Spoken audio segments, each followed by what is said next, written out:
Vamos a dar inicio a nuestra clase del día de hoy. Esta clase la queremos elevar y la queremos dedicar para nuestra compañera Brenda Aguilera, que la semana pasada precisamente ya cerró y abrió su corazón para comentarnos cómo se sentía y manifestarnos su apego por la Torá. Hoy ya no está con nosotros y es por eso que esta clase es en honor y en dedicación a la elevación de su alma, y entendamos que esta vida es un puente, esta vida es un pasillo,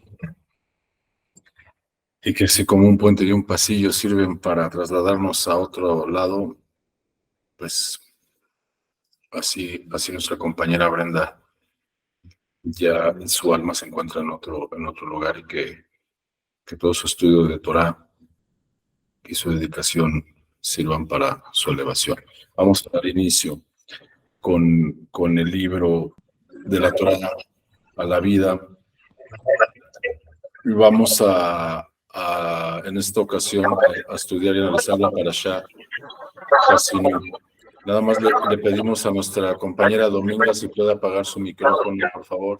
Compañera Dominga, muchas gracias. En este caso, el libro nos hace una pregunta. ¿Cómo impedir la muerte de Moshe?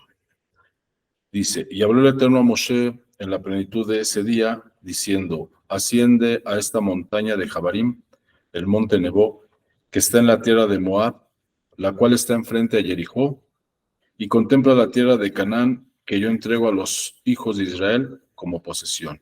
Y muere en la montaña a la que tú asciendes, y sé recogido a tu pueblo, al igual que murió Aarón, tu hermano, en el monte Nebo, y fue recogido a su pueblo. Esto lo encontramos en Devarim 32, 48, 49 y 50. Hay tres partes en la Torá en donde se utiliza la palabra en la plenitud de ese día. La Torá enfatiza en tres porciones de la Torá, en tres partes de la Torá, las palabras de en la plenitud de ese día. No sé si compañeros recuerden, hagan uso de su memoria, en qué apartados de la Torá se comenta esta parte en la plenitud de ese día. En este caso está en la Parashá Hasinu, como acabamos de leer, pero no sé si recuerden las otras dos partes en donde dice en la plenitud de ese día.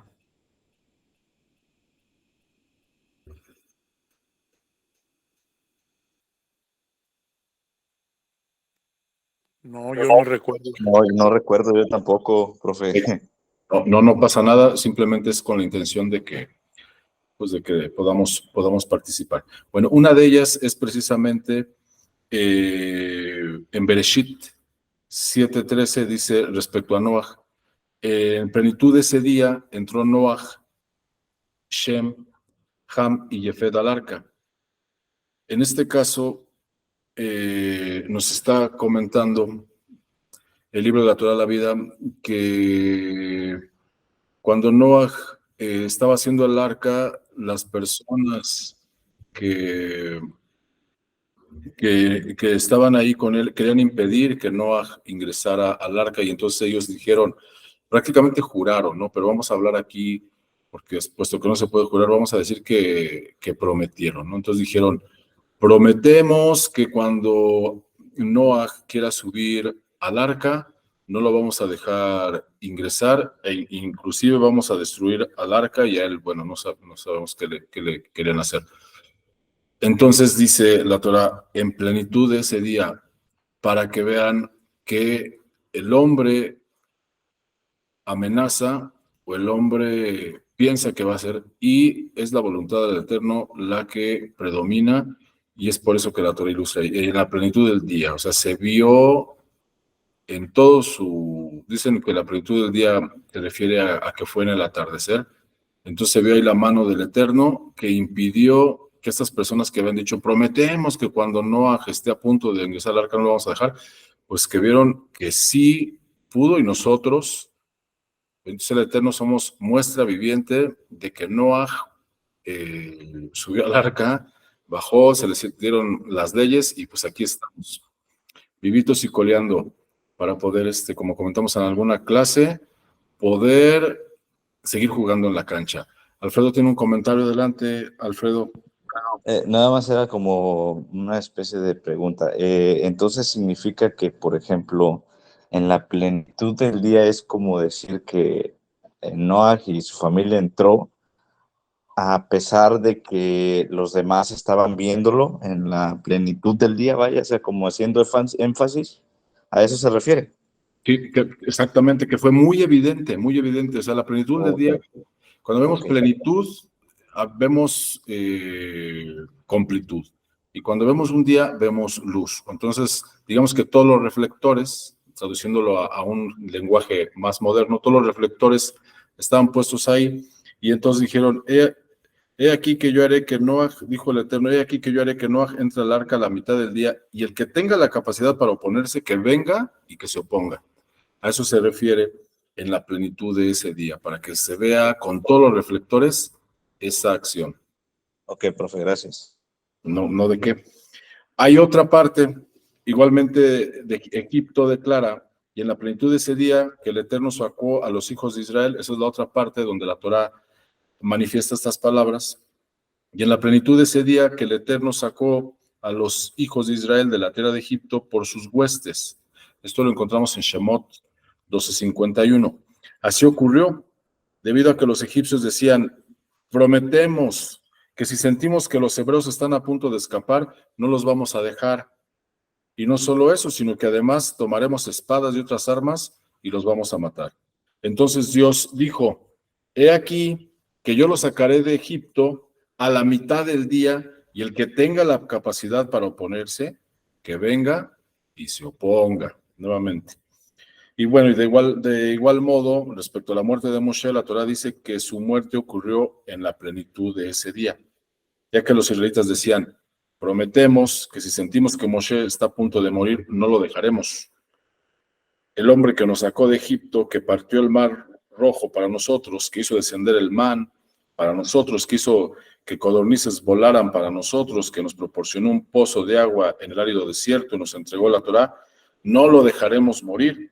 Entonces dijo el Eterno, he aquí que yo lo tomaré a la mitad del día, y el que tenga capacidad para oponerse, que venga y que se oponga. Entonces comenta Rashi, ¿qué está sucediendo aquí? ¿Cómo puede ser posible si el pueblo de Israel tiene mucho que agradecerle a Moshe Rabbeinu? Y aquí hay dos cosas, fíjense bien, que hay que analizar. Rashi dice, ¿cómo puede ser posible que el pueblo de Israel, y muchos comentaristas, no nada más Rashi, muchos de los sabios dicen, ¿cómo si Moshe rezó por el pueblo y sus rezos llegaron hasta el trono celestial, ¿por qué el rezo de muchos judíos no pudo hacer que Moshe Rabbeinu no muriera? Entonces aquí hay dos cosas. La frase, la orden de muerte que fue emitida a Moshe estaba compuesta de dos frases sucesivas, una activa y otra pasiva. La primera activa. Les dijo el Eterno, asciende a esta montaña de Javerim, el monte Nebo, asciende, es una orden activa. Y la otra que es pasiva dice, y muere en la montaña a la que tú asciendes. Entonces el pueblo de Israel observó y dijo, a ver, dijo el Eterno, sube a la montaña y muere. Entonces si nosotros evitamos que suba, por ende vamos a evitar a que muera. No nos vamos a meter en problemas, evitemos que suba.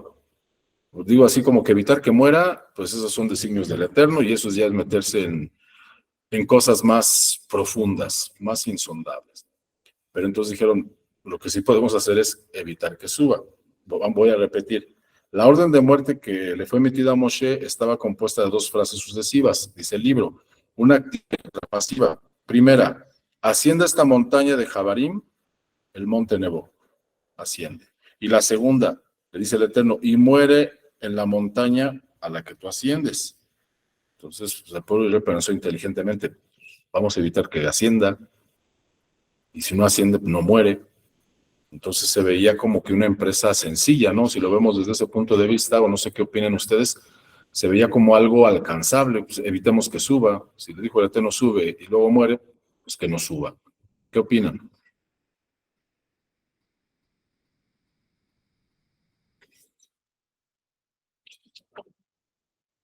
A ver, O es Arturo. un...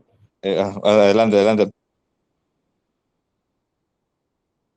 Es algo así como el cuerpo de Joseph, ¿no? Que los sabios de Egipto sabían que había una profecía, ¿no? Que en cuanto los restos de Joseph salieran de Egipto, en ese momento se iba a liberar el pueblo. Entonces, por eso ellos también lo tenían en un río, ¿no? Lo metieron en un sarcófago.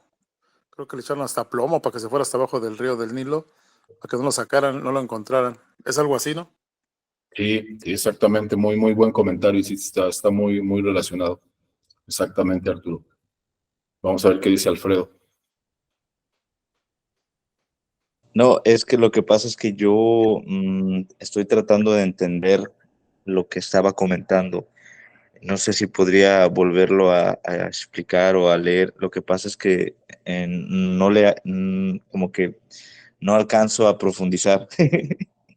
Sí, aquí está Moshe Rabbeinu a punto de morir y el Eterno le dice, sube, asciende a esta montaña Jabarim, al monte Nebo, o sea, sube, asciende. Y luego le dice, y muere en la montaña a la que tú asciendes. Entonces el pueblo de Israel pensó una estrategia muy, muy sencilla y se veía muy efectiva. No podemos impedir que Moshe muera, como, no sé, como ningún humano puede impedir que otro humano muera.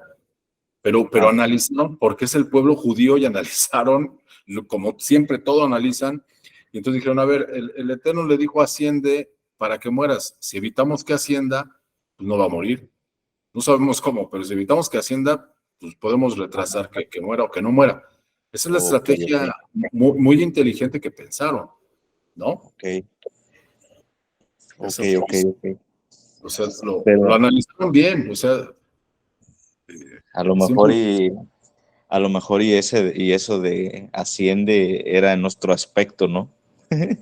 ajá, sí, ¿no? O sea, no lo vamos a dejar subir. Pero bueno, ya si profundizamos más, y inclusive con Kabbalah, pues así ascender tiene Sí, otras claro. connotaciones. Así es. Por ejemplo, dice, Moshe subió y cuando bajó su rostro estaba resplandeciente. Y Ajá. bueno, ahí a lo mejor nos quedamos nada más con ese conocimiento, pero ese entendimiento es de Kabbalah. Es porque él, y pensamos que porque subió al cielo, pues resplandecía, ¿no? O sea, tú subes al cielo y resplandece tu rostro, no. Ahí se explica con Kabbalah que es porque él logró dominar y autocontrolar su cuerpo.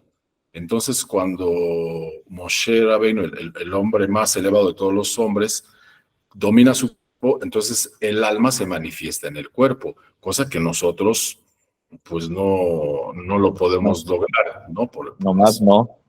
No, ajá, pero ahí el alma,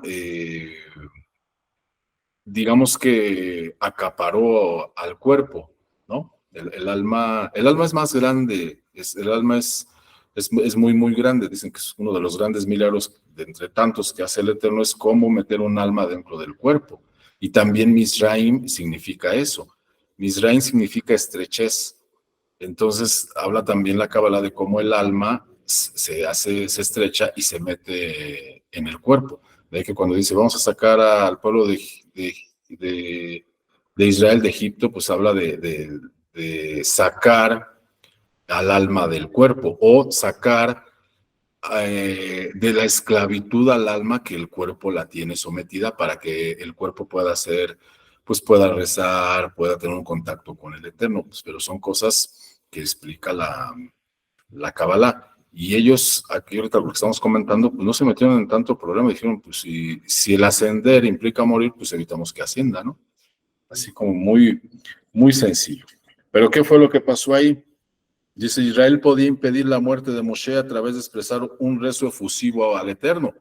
Como comentamos, si un solo hombre, que en este caso fue Moshe Rabbeinu, con su rezo y su plegaria logró cosas impresionantes, pues, ¿qué nos esperaría de un pueblo judío que había recibido la Torá y que esa era una generación, dicen los sabios, que de la más elevada, ¿no? Tenían un don de profecía como cualquier profeta. O sea, recibir la Torá no fue algo como hollywoodesco, ¿no? Que luego vemos en las películas y si somos cortos de entendimiento, pues nos quedamos con esa referencia, ¿no? De gente con ropas gastadas y no era una generación muy elevada, que inclusive dice la Torá, y que le dijo el Eterno a Moshe Rabbeinu, ya le dijiste al pueblo de Israel que no vayan a subir, que se queden a las faldas del monte, no vayan a subir. Y dijo Moshe Rabbeinu, ya tú me habías dicho, ya les dije.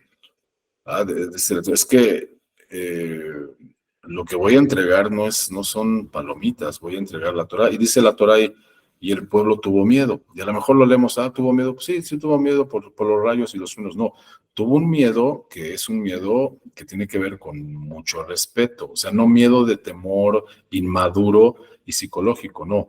Es el miedo de cuando decimos voy a estudiar otra carrera y nos da miedo de saber que a lo mejor no podemos dar el ancho, ¿no? O cuando vamos a hablar con una persona muy, muy importante, tengo miedo, pero no es un miedo de paniquearme, como dicen vulgarmente, o un miedo psicológico de un temor infantil, no es un miedo de respeto. O sea, ¿cómo voy a hablar yo con esta persona si esta persona es una eminencia? Bueno, es porque el pueblo de Israel tenía miedo, porque sabían lo que significaba recibir la Torah. Entonces dice la Torah, y el pueblo de Israel tuvo miedo, era un miedo de un respeto, porque tenían un nivel muy elevado. Entonces, aquí la incógnita es, pues, ¿qué pasa ahí? Si ellos hubieran rezado, algo hubieran hecho con ese respecto. Dice el libro de la Torá de la Vida, el rezo es un recurso poderoso, sobrenatural y extraordinario, que posee la facultad de elevar al hombre por encima de los astros, de cambiar los proyectos del destino e incluso de modificar el curso de la naturaleza. Fíjense nada más, ¿eh? O sea, el hombre, sí se lo propone, puede cambiar hasta el curso de la naturaleza, pero digo, se está diciendo fácil, pero se requiere de tener una interés y una integridad, una justicia y una dirección como humano sorprendente. Un rezo que se dirige a Dios con entusiasmo, que sale de lo profundo de un corazón compungido, tiene el poder de eludir el estricto control que los ángeles fiscales ejercen sobre las peticiones que llegan ante Dios. Tiene la propiedad de contrarrestar y hasta de transformar los edictos que se emiten en las alturas y virarlos hacia lo positivo. Esto lo dice el Midrash Rabbah, Bereshit 70:15. Digo, ahorita lo estamos leyendo del libro de la Torá a la vida. Entonces, algo que nos tiene que quedar muy claro es que un rezo puro que se expresa con devoción tiene el potencial de impedir incluso la muerte. Inclusive Arturo alguna vez lo comentó en una clase que la hija de un sabio rezó y le anularon el decreto de muerte, que le iban a picar una serpiente, ¿no, Arturo? Habías comentado una clase que le iban a picar una serpiente y logró evadirla, ¿no? Pero eso porque, bueno, rezó y hizo un acto ahí de benevolencia. Dios estableció desde el principio de la creación, fíjense compañeros, que toda plegaria sincera y vehemente que se pronuncia, que tenga la facultad de llegar hasta el mismísimo trono celestial, que cobre legitimidad y que sea atendida con diligencia, más aún si esta es pronunciada por muchos, que a decir del agiógrafo Iov, en 36:5, Dios no la desprecia. El rezo es el medio que comunica al hombre con Dios, es la máxima expresión humana dirigida al Creador, es la máxima expresión humana dirigida al Creador. Yo quiero agregar algo, voy a volver a leer y quiero agregar algo. Dice, el rezo es el medio que comunica al hombre con Dios. Es la máxima expresión humana dirigida al Creador. Y el lugar donde el Eterno tiene mayor vínculo con el ser humano es con la razón. Aquí tenemos que vincular esa parte, ¿no? O sea, no nada más nos vayamos a confundir y pensar que, pues se me ocurrió rezar. No, hay ciertas reglas y ciertas implicancias que tiene un rezo efusivo, no nada más es que me pongo a rezar, porque tenemos que hablar de muchas cosas que se han dicho en estas clases, ¿no? Y que nos han comentado los rabinos. Dios no es un cajero automático que cuando yo quiera voy y lo visito y saco lo que yo obtenga. No es así, ¿no? Tiene que haber toda una parafernalia. Entonces, y bueno, la razón tiene que estar conectada con el rezo, o sea, pero la razón en el sentido de que tienes que estar conectado con todo lo que el hombre tiene que cumplir, todos los estatutos que tiene que abarcar y entonces emitir un rezo, ¿no? El comportamiento y todo aquello. Es el manantial de los sedientos de espiritualidad, es la brújula de la fe de los perplejos, es la brújula de la fe de los perplejos. Acuérdense que el hombre con su fe puede llegar hasta donde él quiera. Y el alimento diario de cada alma de Israel. Tu fe te va a llevar a donde tú quieras llegar. La plegaria es un recurso que está al alcance de todos los seres humanos, sin distinción de edad, de género o de nivel de religiosidad. Cualquier hombre o mujer que se encuentre en estado de alegría o de tristeza, de tranquilidad o de apremio, de complacencia o de desilusión, de salud o de enfermedad, de abundancia o de escasez, etcétera, puede y debe recurrir a este recurso único e infalible que Dios otorga a los humanos para su beneficio y para su bienestar. Es importante reconocer que el Eterno nos da las palabras, pero al darnos las palabras tenemos que primero generar un concepto, y para generar un concepto tenemos que generar primero una categoría en nuestra mente. Es algo también que, compañeros, que los invito y los exhorto a que pensemos. ¿Cómo es que surgen las palabras? Dios nos da la palabra, pero ¿cómo es que nosotros asignamos concepto a las palabras y cómo categorizamos esos conceptos? Por si los estoy confundiendo, voy a poner un ejemplo de primaria. A ver, hoy vamos a enseñar lo que son las aves. Una ave tiene plumas, tiene pico, pone huevos. Vamos a ver la diferencia entre un mamífero, como por ejemplo un león. ¿El león tiene plumas? No. ¿El león tiene pico? No. ¿El león pone huevos? No. Ok, entonces el león no es un ave, es un mamífero. Entonces así generamos una categoría de ave, categoría de mamífero, y luego generamos un concepto, el concepto es ave, pero antes de generar el concepto genera una categoría. Y en eso van palabras, ¿no? Ave. Entonces eso es lo que también nosotros tenemos que profundizar para poder hacer un rezo más efusivo, ¿no? Tener buenos conceptos, una buena categorización, un buen razonamiento, porque por medio de la razón es que el alma hace que fluya todo lo que nosotros necesitamos expresar. Pero si la razón está limitada por emociones, por ego, por alegorías mentales, entonces ahí nos estamos confundiendo. Podemos llegar a pensar que estamos rezando, pero a lo mejor estamos desconectados. Varias son las referencias bibliográficas que manifiestan en breves palabras la trascendencia que guarda el rezo. Entre otras mencionaremos las siguientes. En el Tratado de Avot 1.2 dice, el rezo es uno de los 3 pilares que sustentan al mundo. ¿Cuáles serán los otros 2, compañeros? Dice el Tratado de Avot 1.2, el rezo es uno de los 3 pilares que sustentan al mundo. ¿Cuáles son los otros 2? La Torá. La Torá, el estudio de la Torá y Tzedaká. Ahí ya dijeron. Muy bien. Ajá.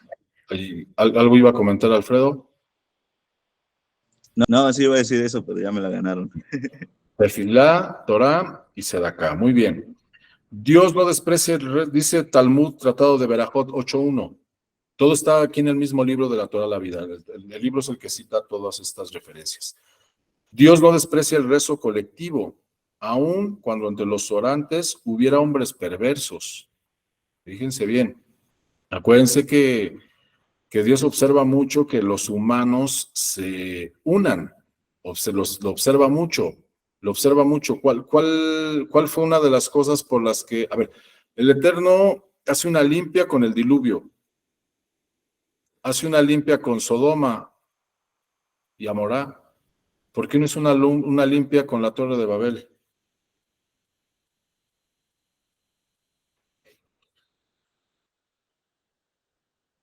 ¿Por qué creen?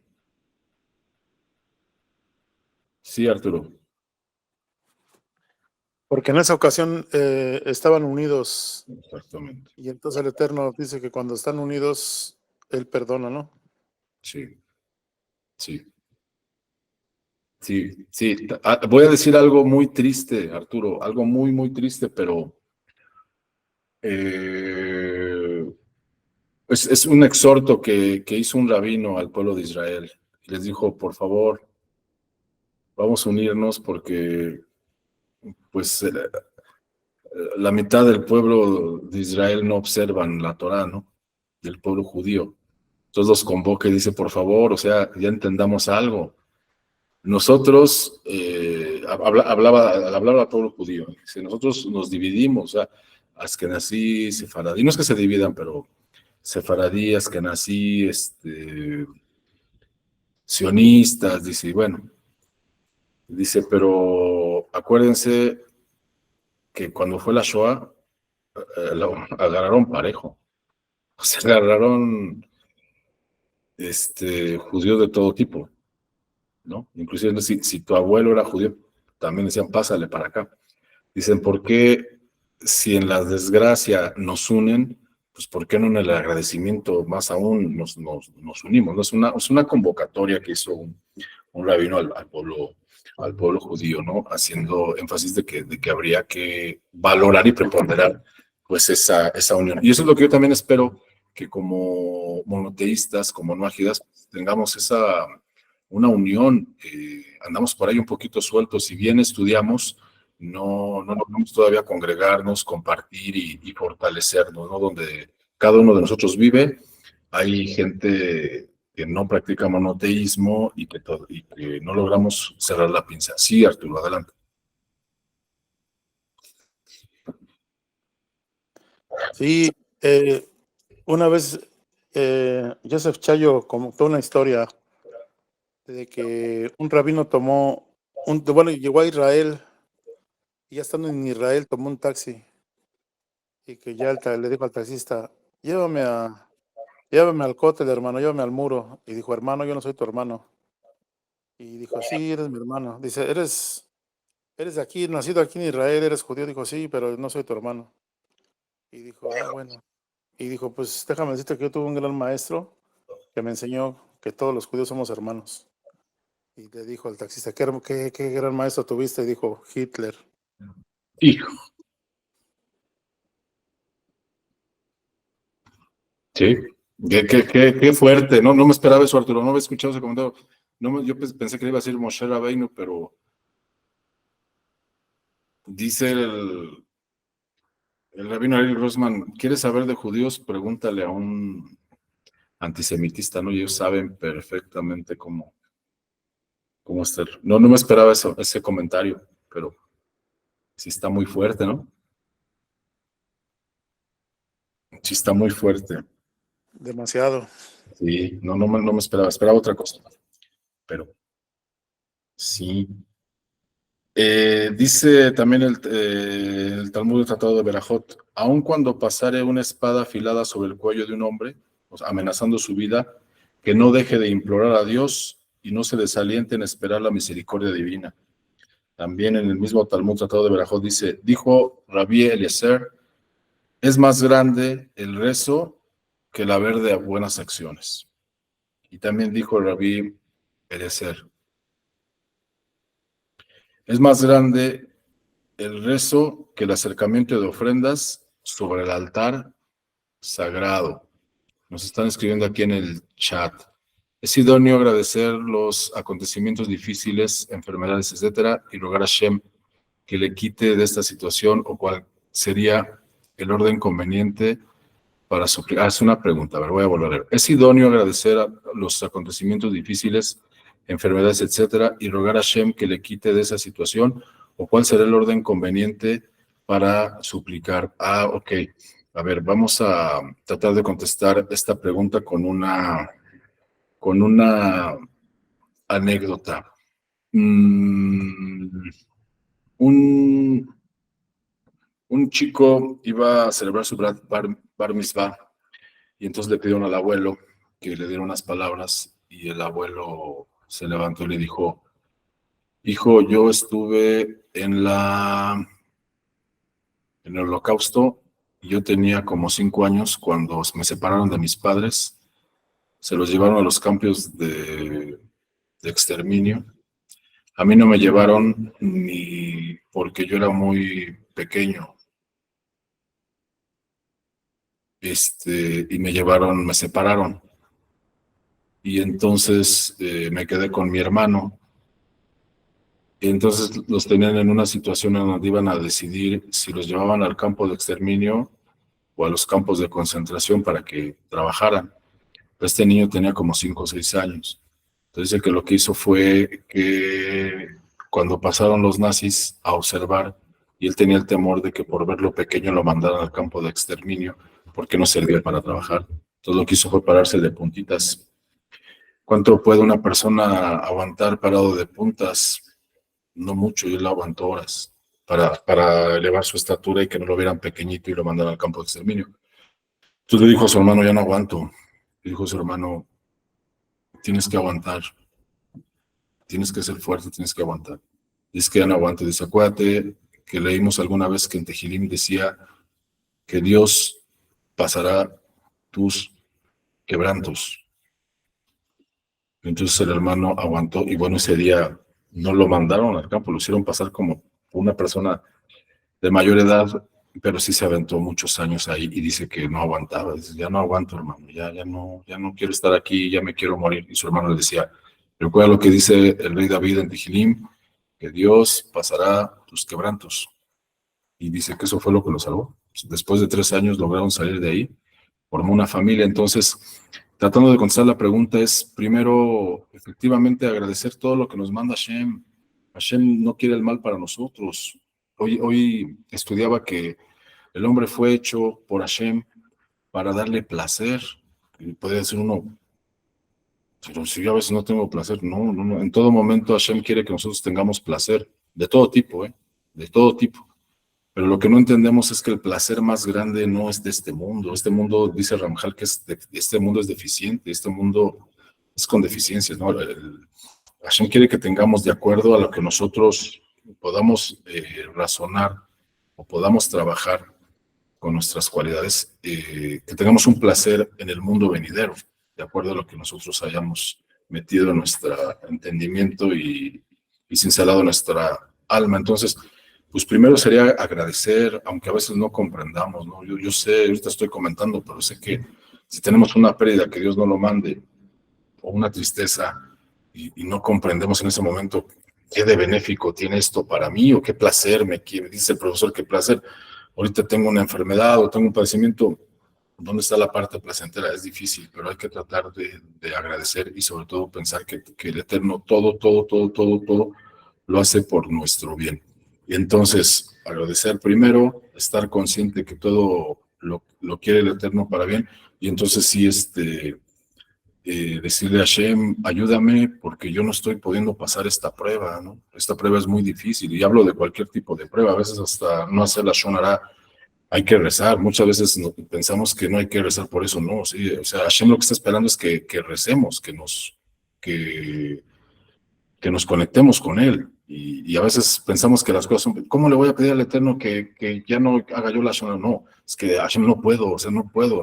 Llevo años haciendo la Shon Hara, y nada más me reúno y ya estoy hablando de alguien: ayúdame, por favor, ayúdame, no me desampares, no me sueltes. Y más cuando los problemas son todavía más fuertes, hay que rezar. Esto porque le comentaba a mi hija ayer, esto es, le comentaba hoy, porque estábamos hablando, no sé por qué, comentábamos del temblor del 85, que me tocó vivirlo, y por ahí también dice, tú hablas del temblor del 85 muy vividamente, y yo le voy a tener que hablar a mis hijos del COVID.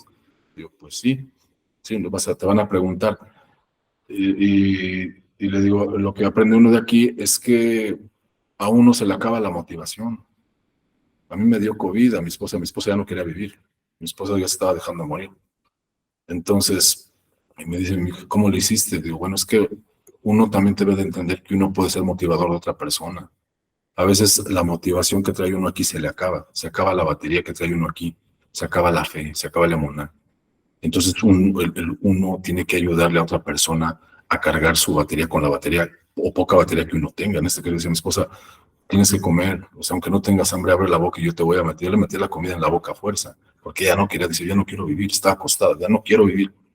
Y pues abre la boca y yo te meto la comida y mastica aunque no te sepa la comida. Entonces, cuando a nosotros se nos acaba la batería, se nos acaba la pila, entonces tenemos que hacer uso de esa gran batería que se llama divinidad, que se llama Hashem, y eso es el rezo. Nosotros no podemos solos, no está comprobado, no podemos solos.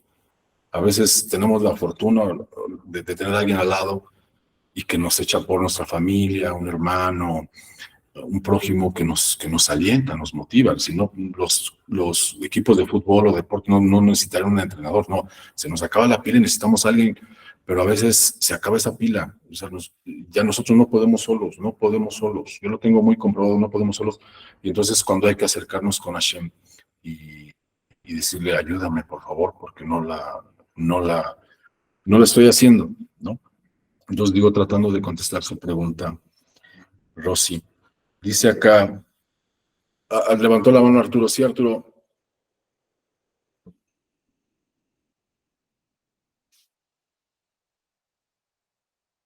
Sí, adelante, Arturo. No, la dejé levantada desde hace rato. Ok, espero. Ok, Alfredo, adelante, Alfredo. Sí, mira, profe, igual contestando la pregunta de nuestra compañera sobre el orden de la plegaria, no sé si recuerden la parashá Baed Hanan. Esa parashá, por ejemplo, en Deuteronomio 3:23, se comenta el versículo de supliqué al Eterno en aquel tiempo. Entonces los sabios dividen este pequeño fragmento en 4 partes, en 4 claves. Y la primera, que dice, y supliqué, significa Baed Hanan. Esta palabra es la primera clave. ¿Qué significa? Baed Hanan tiene la raíz en la palabra Hinun, que es gracia, o gen, gracia. Y esto que nos enseña, pues que Moshe nos enseña a orar con gracia, de manera dulce, agradable. Y también esa palabra tiene una gematria de 515, que es el mismo valor numérico de canción. Por eso no sé si han oído que algunos judíos rezan o leen la Torah cantando o haciendo como un pequeño armonía en sus palabras. La segunda clave es, por ejemplo, y supliqué, a la segunda clave es el Eterno. El Eterno ahí viene como Hashem. Y esto significa que es misericordia. Entonces, la segunda clave es creer fielmente en la misericordia del Eterno. La tercera clave es en la palabra Bait, que es en aquel momento.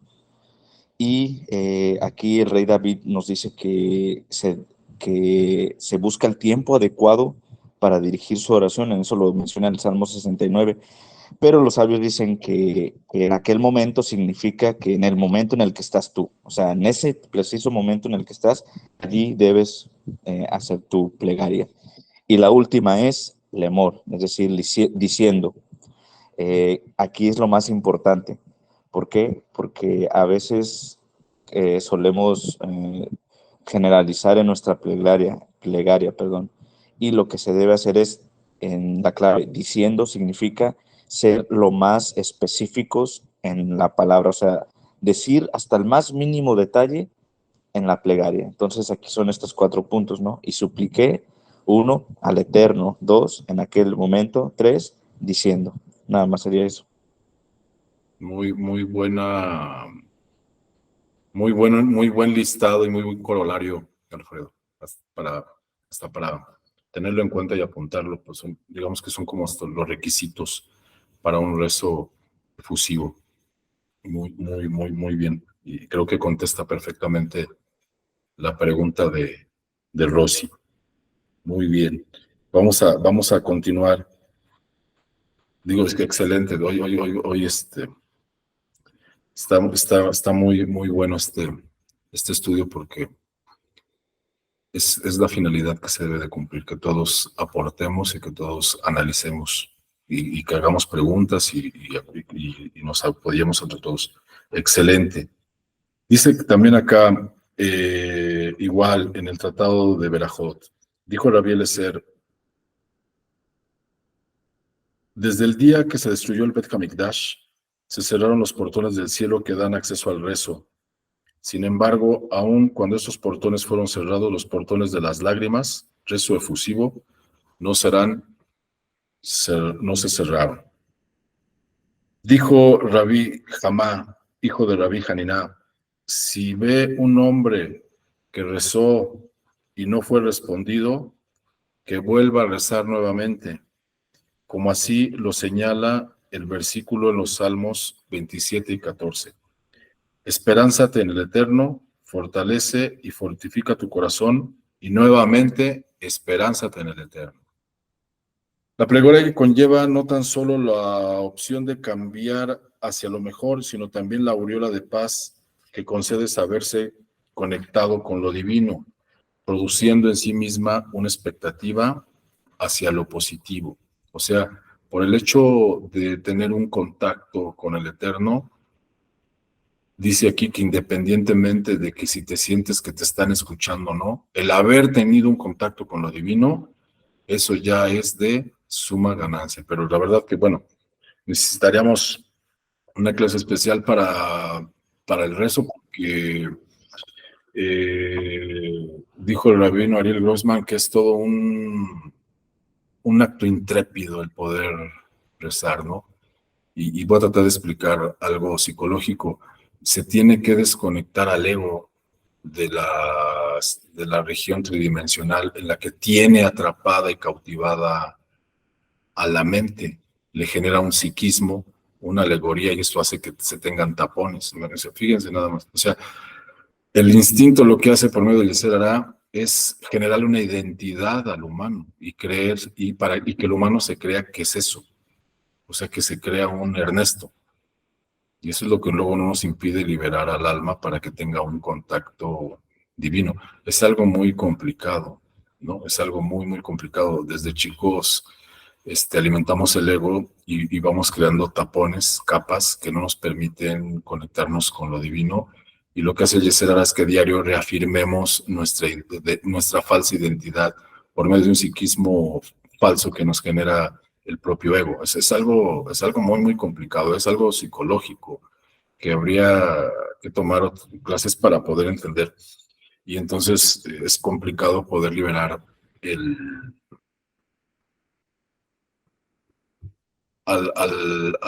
el alma se libere y que pueda elevarse. No estoy diciendo que sea imposible y entonces decir, bueno, entonces yo no puedo rezar hasta que no tome cursos de psicología. No, pero lo que sí digo es que lo que dicen los sabios es un acto de gran audacia el poder rezar con concentración. Podemos estar leyendo, podemos estar pronunciando palabras, pero no sabemos si esto esté llegando o no. Iba a comentar algo Alfredo. Adelante, Alfredo. Sí, profe, fíjese que a colación de lo que usted mencionó, no estoy muy seguro, creo que usted mencionó ahorita que el que no se ha escuchado su plegaria, que vuelva a hacer una plegaria, ¿o cómo era? Algo así Sí. dijo, ¿verdad?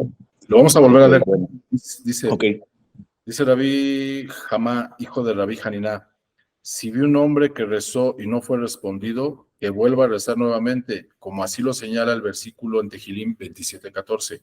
Esperánzate en el Eterno, fortalece y fortifica tu corazón, y nuevamente vuelve a decir, esperánzate en el Eterno. Ok, mire, es que se me hace muy interesante esta parte porque igual ahí mismo en la Parashá Beit Hanam, por ejemplo, Beit Hanam significa suplicó, y el valor numérico es 515. Entonces dicen los sabios que si Moisés hubiera rezado 516 plegarias, el Creador estuviera obligado a cumplir su súplica. Sí. Entonces, cada cosa que uno pide tiene un precio espiritual, ¿no? ¿Y cómo se paga? Pues ahora sí que repetir y repetir de acuerdo a las claves de Moshe que él nos otorgó. Entonces, y el precio específico es distinta para cada persona de acuerdo a su rectificación.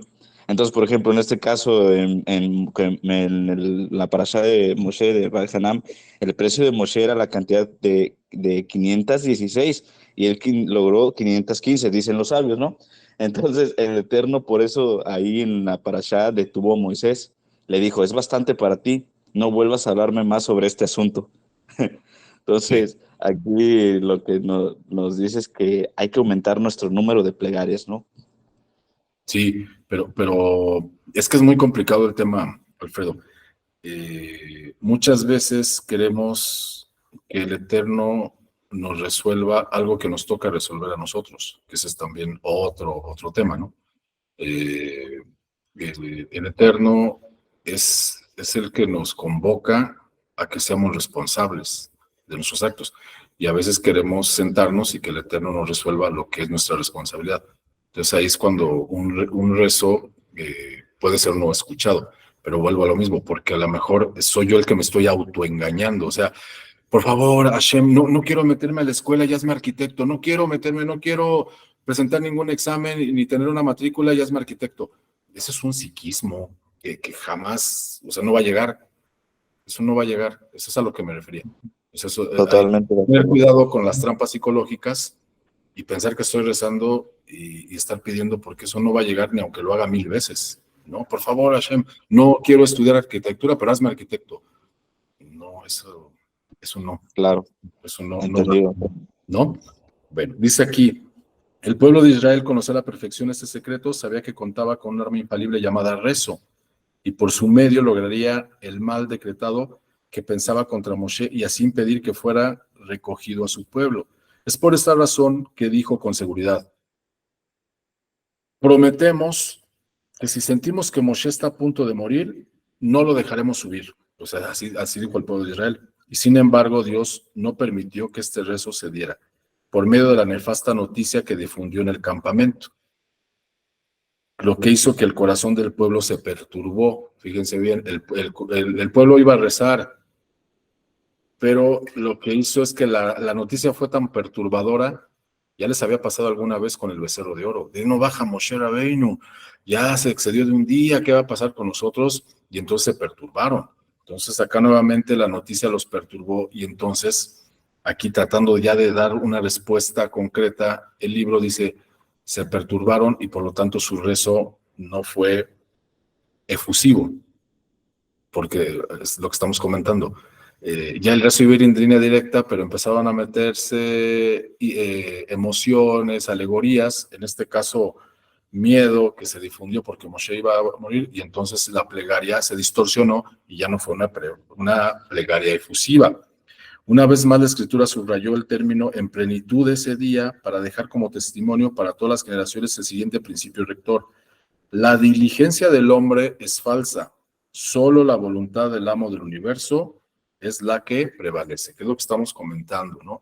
Hay que tener mucho cuidado de que el rezo realmente sea efusivo, que sea con concentración. Los rabinos tienen, el rabino Ariel Grossman tiene muchos videos acerca de cómo rezar con concentración. Nos habla en sus primeras clases de cómo meditar, cómo encerrarnos en un cuarto por un corto tiempo y salirnos de nosotros mismos, que es muy difícil, es muy complicado, pero tiene videos donde habla de muchos tips de cómo rezar, ¿no? Porque no es algo muy sencillo, porque en cualquier momento se puede uno desconectar y caer en el mismo ego, en el mismo psiquismo, y pensar que estoy conectado y no. Vamos a cerrar esta lectura con un comentario que nos dice aquí. En Yom Kippur, Día del Perdón, que ya está muy cercano, en la época del Bet HaMikdash, cuando estaba en pie, El Cohen Gadol, el sumo sacerdote, ofrendaba, cuando ataviado con sus esplendorosas vestimentas, varios sacrificios sobre el altar sagrado para obtener la expiación divina por los pecados de Israel. El ritual marcaba, así lo detalla el Talmud en el Tratado de Yomá 67.1, que el Cohen Gadol, el sumo sacerdote, debía efectuar un sorteo para asignar al carnero que había de ser sacrificado en honor a Dios y el que había de ser enviado a la montaña rocosa para Azazel, para ser arrojado desde su cima al precipicio. Una vez realizado el sorteo y previo al envío del carnero a la montaña Azazel, el Cohen Gadol procedía a cortar una lengüeta de color rojo púrpura en dos partes. La primera mitad la amarraba a los cuernos del animal que se enviaba a la montaña y la otra mitad la mandaba a colocar a lo alto de un mástil del templo. Eso con el tiempo, esa costumbre con el tiempo ya después entró en desuso. A renglón seguido colocaba sus manos sobre la cabeza de dicho carnero mientras confesaba detalladamente los pecados de Israel y luego era llevado a la montaña desde donde se lo lanzaba al vacío. A la hora que el carnero rodaba por la montaña y se despedazaba entre sus rocas, sucedía el gran milagro, que la lengüeta amarrada a los cuernos del carnero se convertía en color blanco nieve. Igualmente, en color blanco nieve, acto que se convertía el pedazo de tela dejado en el mástil. La simbología de estos colores está inspirada en el versículo en Yeshaya 1:18 que profetiza: aunque sus pecados fueren como la grana, como la nieve serán emblanquecidos, aunque fuesen rojos como el carmesí, como la lana serán. El exegeta Maharam Shiv, de bendita memoria, relaciona el acto de las lengüetas en una analogía magistral con la poesía encarecida que escribió el rey Shlomo en Shir Hashirim. Como hilo de grana son tus labios. Cantar de los Cantares 4.3. Así lo explica. Al igual que el proceso del hilo de grana que emblanquecía en forma simultánea en el mástil del templo o en la roca, después, son tus labios al pronunciar un rezo entusiasta. En otras palabras, nos quiere transmitir el siguiente mensaje. Piensa un hombre que cuando dirige a Dios aquí en la tierra una plegaria efusiva, ésta se transporta con velocidad al cielo y se presenta ante el trono celestial para ser atendida y en su caso para ser respondida. Esta forma de pensar, a decir del exegeta Maharam Shiv, constituye un desacierto de concepción y un error. La verdad es que al igual que el proceso de las lengüetas es con el rezo. Cuando un hombre habla aquí en la tierra, el rezo habla allá en forma simultánea en las alturas. Dios impuso en la creación como condición imperativa que toda plegaria que sale de lo profundo de un corazón compungido, de un espíritu quebrantado, sea escuchada sin reparos ni condiciones. O sea, Hashem, por favor, ayúdame porque yo ya no puedo. O sea, obsérvame, no puedo. Yo no puedo solo. Necesito que tú me ayudes. Ya hice todo lo que estaba en mi ser y no puedo. Ahora ayúdame. Por más crítica que fuera la situación que un hombre atraviesa, por más agonizante que fuera el estado de un enfermo, siempre existirá la posibilidad de recobrar la quietud o la salud de manera natural o milagrosa. En las alturas mora el Rey del Universo, el que todo lo puede y todo lo hace, el que espera con ansiedad el llamado sincero del necesitado para tenderle su mano y alivianar su pena. Ciertamente, el rezo es un arma infalible. Así acaba esta porción de Hasinú, del libro de la Torá a la vida, compañeros, con tiempo suficiente para que nos hagan saber sus reflexiones del día de hoy, qué aprendieron, qué se llevan. Adelante.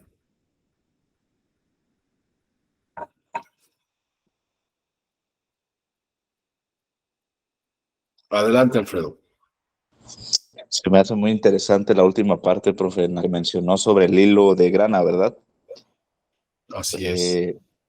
hay no recuerdo qué rabino fue el que dijo, lo dijo en el Zohar, en el Zohar, que dijo que al hombre justo el Eterno le coloca un hilo de amor, pero como marca, así nada más. No recuerdo muy bien en el comentario, pero lo relacioné con esta parte del hilo, ¿no? Entonces acá en el Zohar lo menciona, pero como una marca y para saber como la marca, como del hombre justo, vaya. Entonces, esta marca, según no permite como que los seres superiores e inferiores hagan daño, ¿no? Entonces, nada más esta parte, pero era algo que se me hizo curioso. Ok, muy bien, que tiene que ver con con el hilo de grana que amarraban. Y también tiene mucho que ver también con el Cohen Gadol que estaba en turno, ¿no? También comentan que cuando el Cohen Gadol eh, era muy elevado, pues hasta el humo de las ofrendas se veía la forma de un león, ¿no? Pero Sí, no con todos pasaba igual. profe, esta lectura se me hizo un poco un poco más pesada, pero de profunda, porque hay cosas en las que todavía no alcanzo a digerir tanto, no porque no entienda, sino porque siento que sí está ya más avanzada. Sí, sí, más sin embargo el libro hace las citas y todo para que podamos anotar y reflexionar. Sí, definitivamente este estudio no es así de pasadita, sino que hay que tomar nota y hay que reflexionar. Y eso está muy padre, Alfredo. Cuando uno anota y de una cosa se va uno a otra y profundiza uno en el estudio. Hoy precisamente estudiaba eso que y lo que les estaba comentando de los placeres. Eh, Decía un rabino, es placentero comer pan, pero es más placentero comer pan con Rambam, es más placentero comer pan con Rashi, es más placentero comer pan con Jaime Lusato, ¿no? O sea, estar comiendo un pan y estar profundizando en estos temas, ¿no? Claro que sí. Eso genera placer. Ese es de los mejores placeres, ¿no? El mejor placer es cuando se eleva el alma por medio del estudio, porque todos los placeres, al igual que los dolores, gracias a Dios, son pasajeros. Pero si se da cuenta, Alfredo, cuando uno estudia, pueden pasar años y no se cansa uno. Al contrario, quiere uno estudiar más. Así como dice el Salmo, ¿no? Que la Torah debe ser la delicia durante el día y durante la noche. Sí, sí, sí, exactamente. Dice aquí Rosy, muchas gracias, profe. No, gracias a ustedes sobre la importancia de la plegaria para nuestra conexión con Hashem, elevarnos a pesar de las dificultades. Sí, pues efectivamente, Hashem sabe que vamos a tener dificultades. Hashem sabe que este mundo es un mundo de deficiencia. Hashem sabe que en este mundo Él oculta su rostro, así lo dice Date Bunot. Hashem oculta su rostro en este mundo. Hashem sabe que este mundo no tiene toda la luz que Hashem quisiera, algo que a lo mejor no sabemos. El alma no está a su 100% aquí con nosotros. El alma tiene todavía más potencia, pero al entrar al cuerpo pierde energía y todo eso lo sabe Hashem.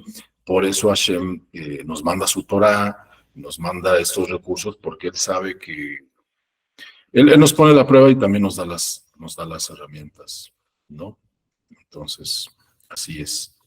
Pues, si no hay algún otro comentario, agradezco mucho. Y nuevamente, sí, Luis Arturo tiene un comentario. Adelante, Luis.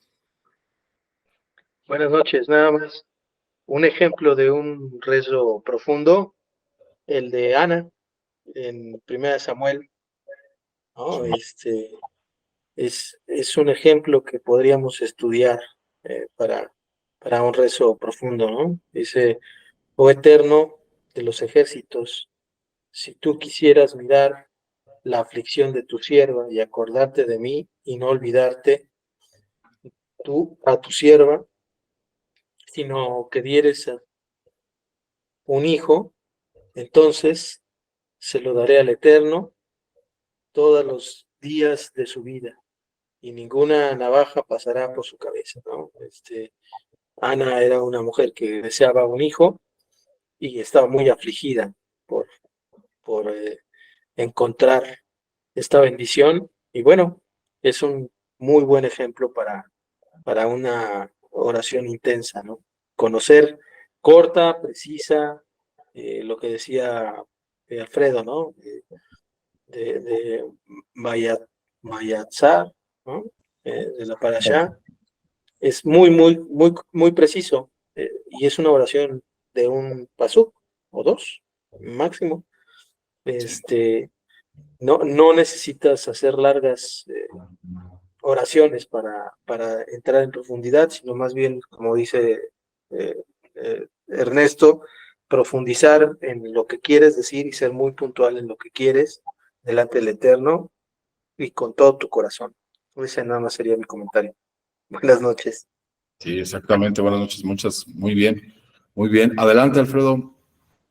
Sí, justamente lo que mencionaba nuestro compañero Luis Arturo. Fíjate que incluso en esa misma parasha se hace énfasis a un relato, perdón, en el que era un viajante que, que pues iba a realizar su travesía, ¿no? Pero pues con el paso del tiempo pues se cansa y él se hinca y dice, Hashem, envíame un burro, ¿sí? Pues en ese entonces era el transporte. Y pues pasa por allí una familia que llevaba un burro y una burra, pero la burra ya estaba a punto de dar a luz y da a luz la burrita y el burro que nace se lo avientan al viajero. Entonces, el viajero lo recibe y dice, no, pues, ¿y ahora? ¿Qué pasó aquí? ¿Cuál es la historia? Que no rezó con esa especificación del habla, es decir, nada más dijo, dame un burro, pero no dijo, dame un burro para viajar, dame un burro para ser yo el que lo maneje, para que me ayude a esto. A eso es lo que también se refiere esta parte, a ser muy específicos en el rezo, ¿no? Sí. Sí, sí, nos comenta el rabino Eric Grossman que muchas veces cuando andamos mal económicamente decimos, Dios, dame trabajo. Pues te va a mandar trabajo, pero a lo mejor no te manda dinero, ¿no? Y luego, es que tengo mucho trabajo y no me alcanza, pues es que pediste trabajo. Entonces, efectivamente, sí hay que ser muy, muy cautos con lo que uno solicita. Pues muchas gracias y nuevamente esta clase fue toda se la dedicamos a nuestra compañera que todavía la semana pasada estábamos platicando con ella y nos hacía saber su sentir, nuestra compañera Brenda Aguilera, que este estudio sirva para la elevación de su alma y lo que me entristeció mucho la noticia, pero también lo que me alegró fue que habló de Torah, cuando estábamos aquí y bueno, encontró el monoteísmo, que eso le va a ayudar bastante. La elevación del alma de nuestra compañera Brenda Aguilera y que su familia encuentre pues tranquilidad, ¿no? En estos tiempos difíciles. Bien, que así sea. Compañeros, muchísimas gracias al Eterno y con su favor nos veríamos la siguiente semana. Agradezco su atención, su participación y que hacen esta clase de lujo para que todos aprendamos con sus comentarios. Dice Dominga, muy interesante la clase, muy buenas noches. Al contrario, buenas noches, Dominga. Que descansen, compañeros.